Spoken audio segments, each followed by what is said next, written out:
ਇਹ ਸਾਡਾ ਜਿਹੜਾ ਪੰਜਾਬ ਦਾ ਸੂਬਾ ਹੈ, ਇਹਦੇ ਵਿੱਚ ਇੱਕ ਔਮਾ ਦੇਵੀ ਦੀ ਜੱਜਮੈਂਟ ਇਹ ਦੱਸੀ ਜਾਂਦੇ, ਔਮਾ ਦੇਵੀ ਦੀ ਜੱਜਮੈਂਟ ਹੈ ਵੀ ਉਹਦੇ ਹਿਸਾਬ ਨਾਲ ਪੱਕੇ ਕਰਾਂਗੇ। ਸਰਕਾਰਾਂ ਸਾਡਾ ਕੋਈ ਹੱਲ ਨਹੀਂ ਕਰਦੀਆਂ, ਸਰਕਾਰਾਂ ਮੀਟਿੰਗਾਂ ਤੇ ਮੀਟਿੰਗਾਂ ਦੇਈ ਜਾਂਦੀਆਂ। ਅਗਰ 14 ਤਰੀਕ ਦੀ ਕੈਬਨਿਟ ਦੇ ਵਿੱਚ ਸਾਡਾ ਹੱਲ ਨਹੀਂ ਕੀਤਾ ਜਾਂਦਾ ਤਾਂ 15 ਤਰੀਕ ਨੂੰ ਜੋ ਸੰਘਰਸ਼ ਹੈ ਹੋਰ ਤਿੱਖਾ ਹੋਊਗਾ। ਰੋਡਾਂ ਬੰਦ ਕਰਾਂਗੇ, ਮੇਨ ਹਾਈਵੇ ਬੰਦ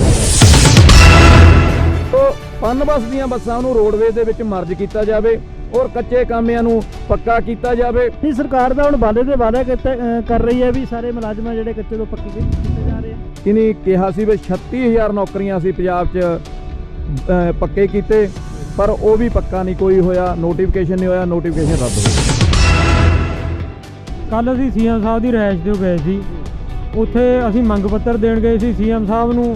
ਅਸੀਂ ਅੰਦਰ ਸੀ, ਬਾਹਰ ਕੱਚੇ ਅਧਿਆਪਕ ਉਹਨਾਂ ਨੇ ਅੱਗੇ ਆਪਣਾ ਰੋਸ ਪ੍ਰਦਰਸ਼ਨ ਜੋ ਸ਼ੁਰੂ ਕਰਤਾ ਤੇ ਸੀਐਮ ਸਾਹਿਬ ਦੇ ਜੋ ਮੁਲਾਜ਼ਮ ਉੱਥੇ ਪੁਲਿਸ ਵਾਲੇ ਉਹਨਾਂ ਤੇ ਡਾਂਗ ਬਰਾਈ। ਤੇ ਅਸੀਂ ਚੰਨੀ ਸਰਕਾਰ ਨੂੰ ਇਹੀ ਪੁੱਛਣਾ ਚਾਹੁੰਦੇ ਆ ਕਿ 36000 ਕਿੱਥੇ ਰਹਿੰਦੇ ਆ। ਪਰ ਹੁਣ ਤਾਂ ਸੀਐਮ ਸਾਹਿਬ ਆਪਣੇ ਮੂੰਹੋਂ ਕਹਿੰਦੇ ਆ, ਕੌਣ ਕਹਿੰਦਾ ਵੀ ਦੱਸੋ ਵੀ ਖਜ਼ਾਨਾ ਖਾਲੀ ਆ, ਜੇ ਖਜ਼ਾਨਾ ਭਰਿਆ ਵਾ ਤਾਂ ਕਰੋ ਤੁਸੀਂ। ਸਤਿ ਸ਼੍ਰੀ ਅਕਾਲ ਜੀ, ਮੈਂ ਤੁਹਾਡਾ ਆਪਣਾ ਕਿਰਪਾਲ ਸਿੰਘ ਜੀ ਸਟਾਰ ਟੀਮ ਤੋਂ। ਤੇ ਰੋਪੜ ਦੇ ਨਾਲ ਜਿਹੜਾ ਪੰਜਾਬ ਰੋਡਵੇਜ਼ ਦਾ ਜਿਹੜਾ ਆਫਿਸ ਹੈ, ਇੱਥੇ ਇੱਕ ਧਰਨਾ ਲੱਗਿਆ ਹੋਇਆ। ਸਾਡੇ ਵਿੱਚ ਪ੍ਰਧਾਨ ਜੀ ਹੈਗੇ ਆ, ਆਪਾਂ ਉਹਨਾਂ ਨਾਲ ਗੱਲ ਕਰਾਂਗੇ। ਵੀਰ ਜੀ, ਆਪਾਂ ਜਿਹੜਾ ਧਰਨਾ ਦੇਣ ਦਾ ਕੀ ਕਰਨਾ ਹੋਇਆ? ਸਾਡਾ ਧਰਨਾ ਦੇਣ ਦਾ ਜੀ ਪੱਕੇ ਜਿੰਨੇ ਕੱਚੇ ਕੰਮ ਹੈ ਪੱਕੇ ਹੋਣ ਦੇ ਸੰਬੰਧ 'ਚ ਧਰਨਾ ਦੇ ਰਹੇ ਅਸੀਂ।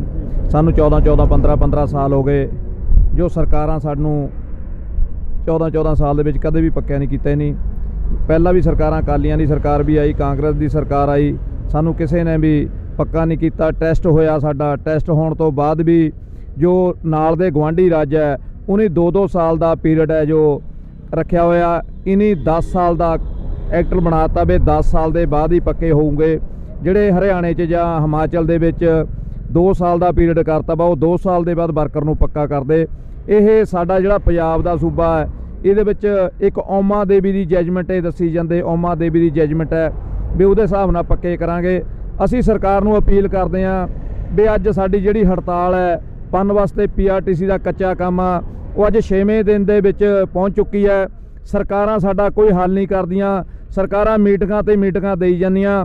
ਅਸੀਂ ਸਰਕਾਰ ਨੂੰ ਬੇਨਤੀ ਕਰਦੇ ਹਾਂ ਵੀ ਜਿਹੜੀ 14 ਤਰੀਕ ਦੀ ਕੈਬਨਿਟ ਹੈ ਉਹਦੇ ਵਿੱਚ ਸਾਡਾ ਹੱਲ ਕੀਤਾ ਜਾਵੇ। ਅਗਰ 14 ਤਰੀਕ ਦੀ ਕੈਬਨਿਟ ਦੇ ਵਿੱਚ ਸਾਡਾ ਹੱਲ ਨਹੀਂ ਕੀਤਾ ਜਾਂਦਾ ਤਾਂ 15 ਤਰੀਕ ਨੂੰ ਜੋ ਸੰਘਰਸ਼ ਹੈ ਹੋਰ ਤਿੱਖਾ ਹੋਊਗਾ। ਰੋਡਾਂ ਬੰਦ ਕਰਾਂਗੇ, ਮੇਨ ਹਾਈਵੇ ਬੰਦ ਕਰਾਂਗੇ ਜੀ। ਤੇ ਹੁਣ ਜੇ ਆਪਾਂ ਗੱਲ ਕਰੀਏ, ਤੁਹਾਨੂੰ ਜਿਹੜੀ ਤਨਖਾਹ ਉਹ ਕਿੰਨੀ ਕੁ ਮਿਲ ਜਾਂਦੀ ਹੈ ਜੀ? ਤਨਖਾਹ ਇਸ ਟਾਈਮ ਸਾਨੂੰ ਕਨੈਕਟਰ ਦੀ 17000 ਅਤੇ ਡਰਾਈਵਰ ਦੀ 18000 ਹੈ ਜੀ। ਤੇ ਸਰਕਾਰ ਨੇ ਤਾਂ ਉਹ ਵੀ ਰੋਕ ਲਈ ਜੀ। ਅੱਛਾ, ਉਹਦਾ ਕੀ ਕਾਰਨ ਹੋਇਆ ਜੀ ਰੋਕਣ ਦਾ? ਉਹ ਕਹਿੰਦੇ ਜੀ ਕੰਮ ਜਿਹੜੀਆਂ ਬੱਸਾਂ ਰੁਕ ਗਈਆਂ, ਜਿਹੜੇ ਇਹਨਾਂ ਨੂੰ ਚਲਾਉਂਦੇ ਆ ਉਨੀ ਹੜਤਾਲ ਤੇ ਬੈਠ ਕੇ ਤੇ ਸਰਕਾਰ ਨੇ ਸਾਡੀ ਤਨਖਾਹ ਵੀ ਰੋਕ ਲਈ। ਨੇ ਸਾਡੀ ਤਨਖਾਹ 6-7 ਤਰੀਕ ਤੱਕ ਪੈ ਜਾਂਦੀ ਸੀ। ਅੱਜ ਤੁਸੀਂ ਤਰੀਕ ਦੇਖ ਲਓ ਵੀ ਅੱਜ 12 ਤਰੀਕ ਹੋ ਗਈ, ਹਜੇ ਤੱਕ ਤਨਖਾਹ ਨਹੀਂ ਸਾਡੀ ਪਾਈ ਨਹੀਂ।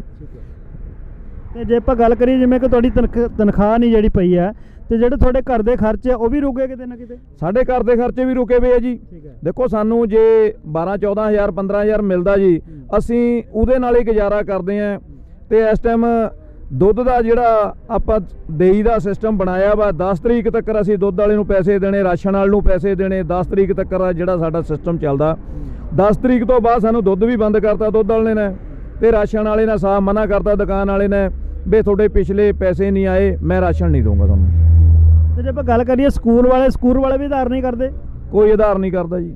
ਆਧਾਰ ਕੌਣ ਕਰੂਗਾ ਜੀ? ਅਗਲਾ ਮਹੀਨੇ ਦਾ ਮਹੀਨਾ ਕਰੀਦਾ ਵੀ 10 ਤਰੀਕ ਨੂੰ, 10 ਤੋਂ ਪਹਿਲਾਂ ਸਾਡੀ ਪੇਮੈਂਟ ਪੈ ਜਾਣੀ। ਅਸੀਂ ਨਵੇਂ ਪੁਰਾਣੇ ਕਰੀਦੇ ਜੀ। ਸਾਡੇ ਕੋਲ ਖਜ਼ਾਨੇ ਦੇ ਸਾਡੇ ਬੈਂਕ ਬੈਲੈਂਸ ਨਹੀਂ ਹੈਗਾ, ਸਾਡੇ ਕੋਲ ਕੋਈ ਬਜਟ ਨਹੀਂ ਹੈ। ਸਾਡੀ ਜੇ 60-70 ਰੁਪਏ ਤਨਖਾਹ ਹੋਵੇ, ਚਲੋ ਸਾਡੇ ਕੋਲ ਬੈਂਕ ਬੈਲੈਂਸ ਵੀ ਹੋਵੇ, ਸਾਡੇ ਕੋਲ ਬੈਂਕ ਬੈਲੈਂਸ ਨਹੀਂ ਹੈ। ਅਸੀਂ ਇੱਕ ਤਨਖਾਹ ਸਾਨੂੰ 18000 ਮਿਲੀ ਜੀ, ਔਰ ਪਹਿਲੀਆਂ ਸਾਡੀਆਂ ਤਨਖਾਹਾਂ ਹੋਈ 12-13 ਮਿਲਦੀਆਂ ਸੀ। 12-13 ਨਾਲ ਤੁਸੀਂ ਦੱਸੋ ਵੀ ਘਰ ਦੇ ਖਰਚੇ, ਬਿਜਲੀ ਦੇ ਬਿੱਲ, ਇਸ ਟਾਈਮ ਬਿਜਲੀ ਦਾ ਬਿੱਲ ਵੀ 2-3 ਹਜ਼ਾਰ ਰੁਪਇਆਂ ਦਾ। ਬੱਚੇ ਸਾਡੇ ਸਭ ਕੋ ਪੜ੍ਹਨੇ ਤੇ ਵੀ ਉਹ ਦੇਖ ਰਹੇ ਆ, ਪੜ੍ਹਾਈ ਵੀ ਸਾਡੇ ਬੱਚਿਆਂ ਦੀ ਵਧੀਆ ਨਹੀਂ ਹੋ ਰਹੀ ਕਿ 10-12 ਹਜ਼ਾਰ ਦੇ ਵਿੱਚ ਅਸੀਂ ਕਿਆ ਬੱਚਿਆਂ ਨੂੰ ਪੜ੍ਹਾ ਲੂੰਗੇ, ਕਿਆ ਐਜੂਕੇਸ਼ਨ ਦਵਾ ਲਾਂਗੇ, ਕਿਆ ਅਸੀਂ ਕੋਰਸ ਕਰਾ ਲਾਂਗੇ। ਤੇ ਬਾਕੀ ਘਰ ਦੇ ਖਰਚੇ ਦਾ ਤੁਹਾਨੂੰ ਪਤਾ ਹੈ ਵੀ 10-12 ਹਜ਼ਾਰ 'ਚ ਕਿਵੇਂ ਖਰਚੇ ਸਾਨੂੰ ਬਹੁਤ ਔਖੇ ਆ। ਅਸੀਂ ਸਰਕਾਰ ਨੂੰ ਇਹੀ ਬੇਨਤੀ ਕਰਦੇ ਹਾਂ ਵੀ ਜਿਹੜਾ ਪਨ ਵਾਸਤੇ PRTC 'ਚ ਕੱਚਾ ਕੰਮ ਹੈ, ਦਿਨ ਰਾਤ ਮਿਹਨਤ ਕਰ ਰਿਹਾ, ਜੋ ਪਨ ਬੱਸ ਦੀਆਂ ਬੱਸਾਂ ਨੂੰ ਰੋਡਵੇਜ਼ ਦੇ ਵਿੱਚ ਮਰਜ ਕੀਤਾ ਜਾਵੇ ਔਰ ਕੱਚੇ ਕਾਮਿਆਂ ਨੂੰ ਪੱਕਾ ਕੀਤਾ ਜਾਵੇ। ਔਰ ਸਾਡੇ ਸਾਥੀ ਕੁਝ ਰਿਪੋਰਟਾਂ ਵਾਲੇ ਨੇ ਜਿਨ੍ਹਾਂ ਦੀਆਂ ਰਿਪੋਰਟਾਂ 100 50 ਰੁਪਏ ਦੀਆਂ ਹੋਈਆਂ ਵਾ, ਉਹਨਾਂ ਨੂੰ ਪਹਿਲ ਦੇ ਆਧਾਰ ਤੇ ਬਹਾਲ ਕੀਤਾ ਜਾਵੇ। ਸਰਕਾਰ ਨੂੰ ਇਹੀ ਅਸੀਂ ਕਹਿ ਰਹੇ ਹਾਂ ਵੀ ਜਿੰਨਾ ਵੀ ਕੱਚਾ ਕੰਮ ਆ ਉਹਨੂੰ ਰੈਗੂਲਰ ਕੀਤਾ ਜਾਵੇ। ਤੇ ਚੰਨੀ ਸਰਕਾਰ ਦਾ ਹੁਣ ਵਾਅਦੇ ਦੇ ਵਾਅਦਾ ਕਰ ਰਹੀ ਹੈ ਵੀ ਸਾਰੇ ਮੁਲਾਜ਼ਮ ਜਿਹੜੇ ਕੱਚੇ ਤੋਂ ਪੱਕੇ ਕੀਤੇ ਜਾ ਰਹੇ ਆ। ਦੇਖੋ ਜੀ, ਇਨੀ ਹੁਣ ਵੋਟ ਬਹੁਤ ਲਾਤੇ ਵੀ ਬਿਜਲੀ ਮਾਫ, ਪਾਣੀ ਦੇ ਬਿੱਲ ਮਾਫ, ਕਰਜ਼ੇ ਮਾਫ, ਪਰ ਇਹ ਬੋੜੇ ਲੱਗੇ ਹੋਏ ਆ ਜੀ। ਆ 36000 ਇਨੀ ਕਿਹਾ ਸੀ ਵੀ 36000 ਨੌਕਰੀਆਂ ਸੀ ਪੰਜਾਬ 'ਚ ਪੱਕੇ ਕੀਤੇ, ਪਰ ਉਹ ਵੀ ਪੱਕਾ ਨਹੀਂ ਕੋਈ ਹੋਇਆ, ਨੋਟੀਫਿਕੇਸ਼ਨ ਨਹੀਂ ਹੋਇਆ, ਨੋਟੀਫਿਕੇਸ਼ਨ ਰੱਦ ਹੋ ਗਿਆ ਜੀ। ਇਹ ਸਾਰੇ ਜਿਹੜੇ ਬੋਰਡ ਲੱਗੇ ਪਏ ਤੁਸੀਂ ਕੀ ਕਹਿੰਦੇ ਵੀ ਜਾਲੀ ਲਾ ਦਿੱਤੇ ਗਏ? ਇਹ ਝੂਠੇ ਆ ਜੀ। ਸਾਨੂੰ ਦੱਸਣ ਜੀ, ਅਸੀਂ ਪਨਵਾ ਦੇ PRTC ਦੇ ਵਿੱਚ ਜੋ ਸਾਡਾ ਟੈਸਟ ਪਾਸ ਹੋਏ ਜੀ, ਸਾਡੇ ਕੋਲ 2000 ਦੇ ਕਰੀਬ ਵਰਕਰ ਹੈ। ਅਗਰ ਪੱਕੇ ਹੁੰਦੇ ਤਾਂ ਸਾਡੇ ਵਿੱਚੋਂ ਵੀ ਸਾਡੇ ਸਾਥੀ ਪੱਕੇ ਹੁੰਦੇ ਜੀ। ਸਾਨੂੰ ਕੋਈ ਇਹਨਾਂ ਤੇ ਉਮੀਦ ਨਹੀਂ ਹੈ ਵੀ ਪੱਕੇ ਕੋਈ ਕੀਤੇ ਨਹੀਂ ਕਿ ਨਹੀਂ ਕੀਤੇ, ਕੋਈ ਪੱਕਾ ਨਹੀਂ ਹੋਇਆ। ਠੀਕ ਹੈ ਜੀ। ਹਾਂਜੀ ਵੀਰ, ਤੁਹਾਡਾ ਕੀ ਕਹਿਣਾ? ਮੇਰਾ ਕਹਿਣਾ ਇਹੀ ਹੈ ਜੀ, ਜੋ 36000 ਦੇ ਬੋਰਡ ਲਾਉਂਦੇ ਆ। ਕੱਲ ਅਸੀਂ CM ਸਾਹਿਬ ਦੀ ਰਿਹਾਇਸ਼ ਤੇ ਗਏ ਸੀ, ਉੱਥੇ ਅਸੀਂ ਮੰਗ ਪੱਤਰ ਦੇਣ ਗਏ ਸੀ CM ਸਾਹਿਬ ਨੂੰ। ਅਸੀਂ ਅੰਦਰ ਸੀ, ਬਾਹਰ ਕੱਚੇ ਅਧਿਆਪਕ ਉਹਨਾਂ ਨੇ ਅੱਗੇ ਆਪਣਾ ਰੋਸ ਪ੍ਰਦਰਸ਼ਨ ਆ ਜੋ ਸ਼ੁਰੂ ਕਰਤਾ, ਤੇ CM ਸਾਹਿਬ ਦੇ ਜੋ ਮੁਲਾਜ਼ਮ ਆ ਉੱਥੇ ਪੁਲਿਸ ਵਾਲੇ ਉਹਨਾਂ ਤੇ ਡਾਂਗ ਭਰਾਈ। ਸੋ ਜੇ ਕਹਿੰਦੇ 36000 ਪੱਕੇ ਕਰਤੇ, ਅਸੀਂ ਟਰਾਂਸਪੋਰਟ ਅਦਾਰੇ ਵਾਲੇ ਤੁਹਾਡੇ ਸਾਹਮਣੇ ਆ, ਸਾਡਾ ਤਾਂ ਚੱਲ ਰਿਹਾ ਹੈ ਪੂਰੇ ਪੰਜਾਬ ਵਿੱਚ। ਤੇ ਅਧਿਆਪਕ ਆ ਜਿਹੜੇ, ਉਹਨਾਂ ਦਾ ਹਾਲ ਮੈਂ ਤੁਹਾਨੂੰ ਦੱਸਦਾ ਵੀ ਕੱਲ ਉਹਨਾਂ ਨਾਲ ਕਿਆ ਬੀਤੀ ਆ। ਪਰਸੋਂ ਮਾਨਸੇ DSP CM ਸਿਕਿਉਰਟੀ ਦਾ ਕਿੱਥੇ ਤੱਕ ਉਤਰੇ ਆਇਆ।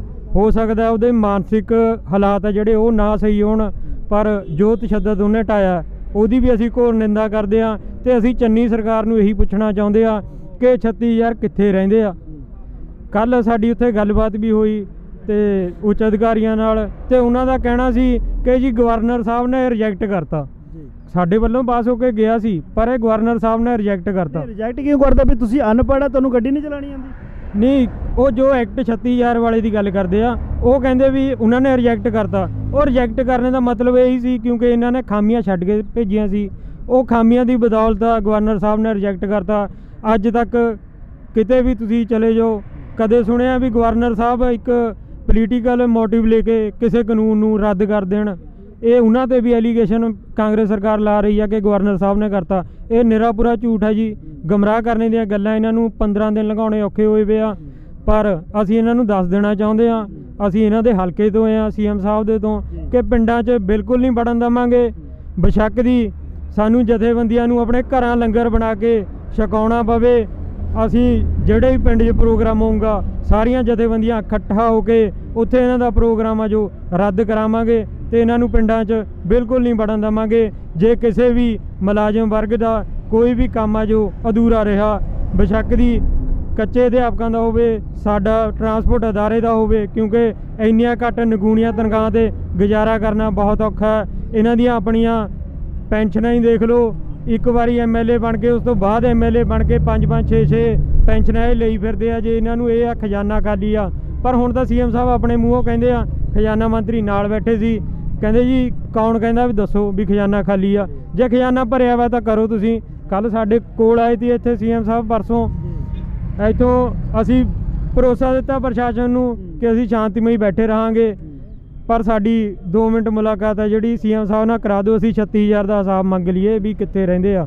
ਪਰ CM ਸਾਹਿਬ ਨੇ ਉਹ ਪਿੱਛੇ ਪੈਪ ਲਾਏ ਹੋਏ ਜਿਹੜੇ ਰੋਡ ਬੰਦ ਕਰਿਆ ਹੋਇਆ ਤਾਂ ਉਹ ਪਟਵਾ ਕੇ ਪਰਲੀ ਸਾਈਡ ਨੂੰ ਲੰਘ ਕੇ ਗਏ, ਪਰ ਠੇਕਾ ਸੰਘਰਸ਼ ਮੋਰਚੇ ਨੇ ਫਿਰ ਵੀ ਉਹਨਾਂ ਨੂੰ ਕਾਲੀਆਂ ਝੰਡੀਆਂ ਉੱਥੇ ਦਿਖਾਈਆਂ। ਤੁਸੀਂ ਹਿਸਾਬ ਲਾ ਲਓ ਕਿ ਪੰਜਾਬ ਦਾ ਵਰਗ, ਹਰੇਕ ਵਰਗ, ਚਾਹੇ ਉਹ ਮੁਲਾਜ਼ਮ ਆ ਚਾਹੇ ਬੇਰੁਜ਼ਗਾਰ ਆ, ਕਿੰਨਾ ਇਸ ਸਰਕਾਰ ਤੋਂ ਦੁਖੀ ਆ। ਉਸ ਸਰਕਾਰ ਤੋਂ ਜਿਸ ਨੂੰ ਕਿ ਚੁਣਿਆ ਅਸੀਂ ਆਪ ਆ, ਆਪਣੇ ਹੱਥਾਂ ਨਾਲ ਅਸੀਂ ਵੋਟਾਂ ਪਾਈਆਂ, ਪਰ ਉਹ ਸਾਨੂੰ ਤਾਨਾਸ਼ਾਹ ਬਣ ਕੇ ਦਿਖਾਉਂਦੇ ਆ। ਸਾਡਾ ਟਰਾਂਸਪੋਰਟ ਮੰਤਰੀ ਕਹਿ ਰਿਹਾ ਕਿ ਮੈਂ ਤੁਹਾਨੂੰ ਰੈਗੂਲਰ ਕਰਾਉਣਾ ਸੀ, ਇਸ ਕੈਬਨਿਟ 'ਚ ਕਰਾ ਦੇਣਾ ਤਾਂ, ਪਰ ਤੁਸੀਂ ਬਜਿੱਦ ਹੋ ਕੇ ਨਾ ਹੜਤਾਲ ਕਰਕੇ ਬੈਠ ਗਏ, ਤਾਂ ਕਰਕੇ ਤੁਹਾਡਾ ਜਿਹੜਾ ਮਸਲਾ ਉਹ ਕੈਬਨਿਟ 'ਚ ਵਿਚਾਰਿਆ ਨਹੀਂ ਗਿਆ।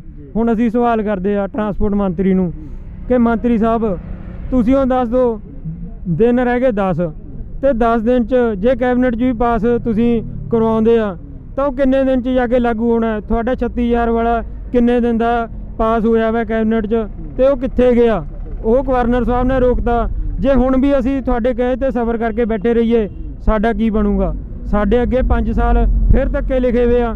ਤੁਹਾਡੇ ਅਧਿਕਾਰੀਆਂ ਵੱਲੋਂ ਸਾਡੇ ਨਾਲ ਕਿਆ ਵਿਵਹਾਰ ਕਰਿਆ ਜਾਂਦਾ ਹੈ। ਰੂਟਾਂ ਤੇ ਸਾਡੇ ਸਾਥੀਆਂ ਨੂੰ ਨਜਾਇਜ਼ ਧੱਕੇਸ਼ਾਹੀ ਕਰੀ ਜਾਂਦੀ ਹੈ। ਸਾਡੇ ਰਿਪੋਰਟਾਂ ਵਾਲੇ ਸਾਥੀ ਇੱਥੇ ਤੁਹਾਨੂੰ ਬੈਠੇ ਅਸੀਂ ਮਿਲਾ ਦਾਂਗੇ, ਉਹਨਾਂ ਦੀਆਂ ਧੱਕੇ ਨਾਲ ਰਿਪੋਰਟਾਂ ਕੀਤੀਆਂ ਗਈਆਂ ਸਿਰਫ ਇੰਨੀ ਗੱਲ ਤੇ ਕਿ ਜੋ ਉੱਪਰ ਹਿੱਸਾ ਪੱਤੀ ਪਹੁੰਚਾਉਣਾ ਹੁੰਦਾ ਉਹ ਨਹੀਂ ਪਹੁੰਚਦਾ। ਇਸ ਗੱਲ ਤੇ ਇਹਨਾਂ ਨੇ ਬਹੁਤ ਨਜਾਇਜ਼ ਧੱਕੇਸ਼ਾਹੀ ਸਾਡੇ ਟਰਾਂਸਪੋਰਟ ਵਿਭਾਗ ਵਿੱਚ ਪਹਿਲਾਂ ਚੱਲਦੀ ਆਈ ਆ। ਅਸੀਂ ਇਸ ਗੱਲ ਨੂੰ ਮੰਨਦੇ ਹਾਂ ਕਿ ਹੁਣ ਥੋੜ੍ਹੀ ਠੱਲ ਪੈ ਗਈ ਭ੍ਰਿਸ਼ਟਾਚਾਰ ਨੂੰ, ਪਰ ਠੱਲ ਕਿੰਨੇ ਦਿਨ ਦੀ ਆ।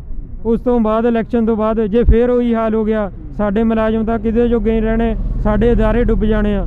ਸਾਨੂੰ ਡਰ ਇਸ ਗੱਲ ਦਾ ਹੈ। ਸੋ ਅਸੀਂ ਫੇਰ ਅਪੀਲ ਕਰਦੇ ਹਾਂ ਟਰਾਂਸਪੋਰਟ ਮੰਤਰੀ ਨੂੰ ਕਿ ਮੰਤਰੀ ਸਾਹਿਬ, ਅਸੀਂ ਉਹ ਤੁਹਾਨੂੰ ਮੰਤਰੀ ਦੇ ਅਹੁਦੇ ਤੇ ਪਹੁੰਚਾਇਆ, ਤੁਸੀਂ ਸਾਡੀਆਂ ਮੰਗਾਂ ਨੂੰ ਹਾਂ ਪੱਖੀ ਰਵੱਈਆ ਲੈ ਕੇ ਕੈਬਨਿਟ 'ਚ ਪਾਸ ਕਰਾਓ, ਨਹੀਂ ਕਿਸਾਨ ਜਥੇਬੰਦੀਆਂ ਨੂੰ ਲੈ ਕੇ ਅਸੀਂ ਸਮੁੱਚੇ ਰੋਡ ਬਲੌਕ ਕਰਾਂਗੇ। ਫਿਰ ਵੀ ਤੁਹਾਨੂੰ ਮਜਬੂਰੀ ਬਸ ਜੋ ਫੈਸਲੇ ਸਾਡੇ ਹੱਕ 'ਚ ਲੈਣੇ ਪੈਣੇ ਆ। ਪਰ ਇਸ ਤੋਂ ਵਧੀਆ ਕਿ ਤੁਸੀਂ ਪਹਿਲਾਂ ਹੀ ਸਾਡੇ ਹੱਕ 'ਚ ਹਾਂ ਦਾ ਨਾਰਾ ਮਾਰ ਕੇ ਸਾਡੇ ਰੁਜ਼ਗਾਰ ਪੱਕੇ ਕਰਾਓ। ਧੰਨਵਾਦ। ਇੱਕ 4.5 ਸਾਲ ਜਿਹੜੇ ਪਹਿਲੇ ਟਰਾਂਸਪੋਰਟ ਮੰਤਰੀ ਸੀ ਰਜੀਆ ਸੁਲਤਾਨਾ, ਉਹ ਕਹਿੰਦੇ ਜੀ ਪੰਜਾਬ ਰੋਡਵੇਜ਼ ਘਾਟੇ 'ਚ ਜਾਂਦੀ। ਅਸੀਂ ਸਾਡੇ ਟਰਾਂਸਪੋਰਟ ਮੰਤਰੀ ਨਵੇਂ ਆਏ ਰਾਜਾ ਵੜਿੰਗ ਜੀ, ਅਸੀਂ ਇਹਨਾਂ ਦਾ ਧੰਨਵਾਦ ਵੀ ਕਰਦੇ ਹਾਂ ਬਹੁਤ, ਜਿਨੀ ਜੋ ਟਾਈਮ ਹੈ ਵਧੇ ਹੋਏ ਸੀ ਉਹ ਹੀ ਨਹੀਂ ਬੰਦ ਕਰਾਏ, ਵਧੀਆਂ ਜਿਹੜੀਆਂ ਬੱਸਾਂ ਨਜਾਇਜ਼ ਚੱਲਦੀਆਂ ਸੀ ਉਹ ਵੀ ਬੰਦ ਕਰਾਈਆਂ।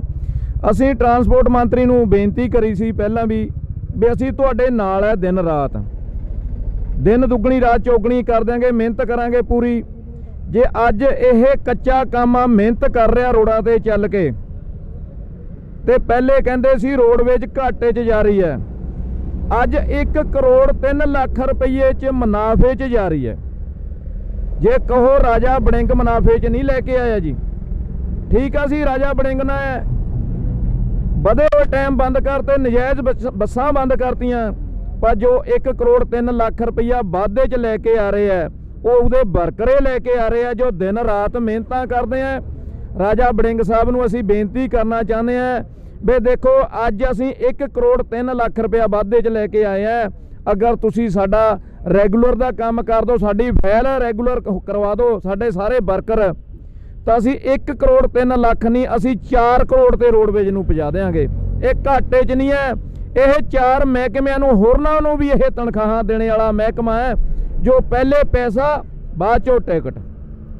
ਅਸੀਂ ਸਰਕਾਰ ਨੂੰ ਇਹੀ ਬੇਨਤੀ ਕਰਦੇ ਹਾਂ ਵੀ ਜਿੰਨੀਆਂ ਬੱਸਾਂ ਪਨਬੱਸ ਦੇ ਵਿੱਚ ਕਰਜ਼ਾ ਮੁਕਤ ਹੈ ਉਹਨਾਂ ਨੂੰ ਰੋਡਵੇਜ਼ ਦੇ ਵਿੱਚ ਮਰਜ ਕੀਤਾ ਜਾਵੇ ਸਮੇਤ ਸਟਾਫ, ਔਰ 10,000 ਨਵੀਂ ਬੱਸ ਪਾਈ ਜਾਵੇ ਜੋ ਸਾਡੀਆਂ ਬੀਬੀਆਂ ਭੈਣਾਂ ਨੂੰ ਸਫ਼ਰ ਸਹੂਲਤ ਫ੍ਰੀ ਦਿੱਤਾ। ਤੁਸੀਂ ਅੱਜ ਦੇਖੇ ਰਹੇ ਹੋ ਵੀ ਜਿਹੜੀਆਂ 2707 ਬੱਸਾਂ ਦਾ ਫਲੀਟ ਸੀ, ਇਸ ਟਾਈਮ ਸਾਡੇ ਕੋਲ 300 ਬੱਸਾਂ ਰਹਿ ਗਈਆਂ। ਤੁਸੀਂ ਖੁਦ ਦੇਖ ਰਹੇ ਹੋ ਵੀ ਰੋਡਵੇਜ਼ ਇਸ ਟਾਈਮ ਕਿੰਨੀ ਕਰੋੜ ਤੇ ਚੱਲ ਰਹੀ ਹੈ, ਔਰ ਤੁਸੀਂ ਸਫ਼ਰ ਸਹੂਲਤ ਫ੍ਰੀ ਦਿੱਤੀ ਹੈ।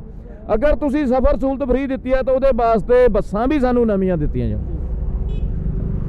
ਤੇ ਇਹ ਸੀ ਰੋਪੜ ਯੂਨੀਅਨ ਦੇ, ਜਿਵੇਂ ਕਿ ਤੁਹਾਨੂੰ ਪਤਾ ਹੀ ਹੈ ਇੰਨੇ ਘੱਟ ਖਰਚ ਦੇ ਵਿੱਚ ਘਰ ਚਲਾਉਣਾ ਬਹੁਤ ਔਖਾ ਹੈ। ਹੋਰ ਵੀ ਜਿਹੜੇ ਘਰੇਲੂ ਖਰਚੇ ਹੋਰ ਵੀ ਬੱਚੇ ਆ, ਆਪਣੀ ਕਬੀਲਦਾਰੀ ਵੀ ਹੈਗੀ ਆ। ਸਰਕਾਰ ਨੂੰ ਅਸੀਂ ਅਪੀਲ ਕਰਦੇ ਹਾਂ ਕਿ ਇਹਨਾਂ ਵੀਰਾਂ ਦਾ ਬਾਂਹ ਫੜ ਕੇ ਇਹਨਾਂ ਨੂੰ ਪੱਕਾ ਕੀਤਾ ਜਾਵੇ। ਜਿਵੇਂ ਕਿ ਵੀਰ ਜੀ ਉਹਨਾਂ ਨੇ ਕਿਹਾ 1 ਕਰੋੜ ਤੋਂ ਅਸੀਂ 4 ਕਰੋੜ ਤੱਕ ਪਹੁੰਚਾ ਦਾਂਗੇ। ਤੇ ਮਿਹਨਤ ਵੀ ਬਹੁਤ ਕਰਦੇ ਆ ਸਵੇਰ ਤੋਂ ਲੈ ਕੇ, ਜਿਹੜੀ ਅਸੀਂ ਦੇਖਦੇ ਵੀ ਹੈਗੇ ਰੋਡਾਂ ਤੇ ਜਿਹੜੀਆਂ ਗੱਡੀਆਂ ਬਹੁਤ ਦੂਰ ਦੂਰ ਤੱਕ ਜਿਹੜੇ ਪਰਮਿਟ ਇਹਨਾਂ ਦੇ ਜਾਂਦੇ ਆ।